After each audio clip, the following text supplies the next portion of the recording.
Pemkot Denpasar melaksanakan rapat evaluasi pelaksanaan APBD tahun anggaran 2016.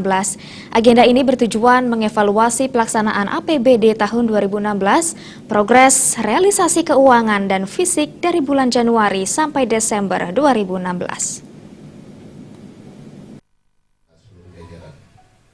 Rapat evaluasi kegiatan pemantapan pembangunan evaluasi pelaksanaan APBD tahun anggaran 2016 sebagai spirit organisasi perangkat daerah menuju Smart Heritage City. Pelaksanaan evaluasi kegiatan pemantapan pembangunan tahun 2017 dilaksanakan selama 3 hari, dari tanggal 27 sampai dengan 29 Januari 2017, yang mendatangkan narasumber dari ahli pembangunan dari Kota Denpasar.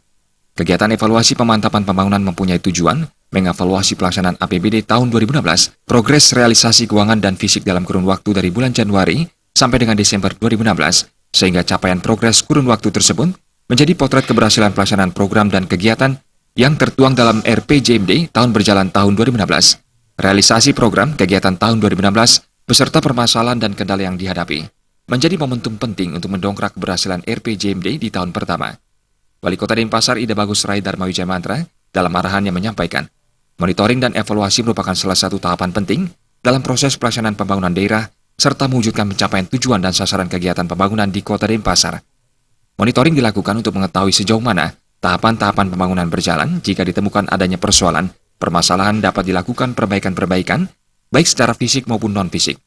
Wali Kota Denpasar tersebut berkeyakinan bahwa pimpinan SKPD pasti sudah dapat memahami hal tersebut dan menjadi tugas Bapeda untuk melakukan evaluasi program dan kegiatan yang sudah berjalan. Mengakhiri arahannya, Rai Mantra berharap semua pegawai agar melaksanakan tugas dan tanggung jawab secara baik, mengingat konsekuensi selaku pengelola keuangan dan kegiatan. Rai Mantra juga mengingatkan agar nantinya tidak terjadi permasalahan hukum, sehingga program-program yang sudah direncanakan tidak ada yang tertinggal.